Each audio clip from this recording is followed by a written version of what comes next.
Aaron H. Muhammad, my guy, always supporting the channel. One of my day ones. Thank you for your contribution. Aaron Muhammad says, Manager Marty, I have concluded that Bud is not afraid of Errol as an opponent, but is terrified of the outcome if he steps in the ring with Errol. Money can no longer be an excuse after Tank versus Ryan. What's your take on that, BBO, and in detail? What's your take on what Aaron H. Muhammad just said? It's never been about the money. Honestly, what it is I think people don't understand. It's like Roy Jones said it best. You can make yourself undefeated if you not fight the best. And a prime example of somebody engineering their career to be undefeated, it's been Bud. We really haven't seen Bud take those tough fights. I mean, did he fight Danny Garcia at 140? No. Did he fight Mikey Garcia? Did he fight some of those great guys? I mean, I don't know if you guys remember Robert Easter Jr., my Toledo brother. He could have fought him down there. He didn't fight him. So it's like, it's been proven since he's been at welterweight. I mean, Terence Crawford is looking to take easy fights, which is kind of crazy because from what I've seen, especially in his last couple of fights, I think he would, really hurt Errol because I feel like Errol, unfortunately, has lost a step from the accidents. I mean, nobody can say, hey, I've been thrown from a car and I'm the same fighter I was. Absolutely not. He's not that same guy that fought Kell Brook or the same guy that used to have that. Was that shag haircut they always have down there? He's not that anymore. And it seems like when you don't want to fight somebody when they're vulnerable, you just plain out don't want to fight them. And I guarantee we'll never get that fight. You got plenty of clips of Bud saying that fight never happened. We gonna fight Errol. Never. So I mean, it's not about scared because nobody that get in that square ring is scared. We know that. Because God forbid we see Errol or Bud outside the ring. Jesus Christ.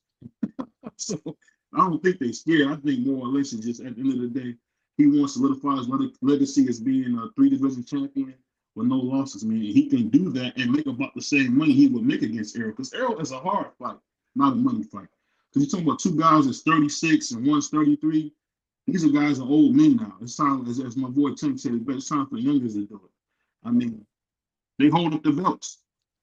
Think about this, guys. We're not going to get Virgil versus Boots for any championships at welterweight because it just took too long. So we got to keep that in mind. They just hold up the whole division with this thing. Either they're going to fight or else going to go up and fight Jamel. I mean, one of those things got to happen. And honestly, that'll be the fight I think we should get ready for Jamel versus Errol because I think Jamel really hurt Errol. But that's for another show. Go ahead, D-Town. Oh, got you. Go ahead, D-Town. What's your take on what Aaron H. Muhammad said? I seen an interview, and I think I did one in my video of Terence Crawford when he was talking to a lady, and he said that it was better to stay undefeated than to fight credible fighters. So he already letting us know that he's not trying to get that smoke. I think the whole time, like he said, that he's a puppet master. So what he's doing is he's making illusions to make it seem like that he want to fight Errol Spence, but the whole time he don't. Now, me personally, I think that Errol Spence is more of a dangerous fighter now than he was before the accident. I think the only thing happened is that he didn't have. I mean, you shook your head last time when you said Ryan was gonna beat Tank. So I mean, so shaking your head really ain't gonna do nothing. I bet this time we didn't prove it wrong, and I mean everybody has their own opinion. But if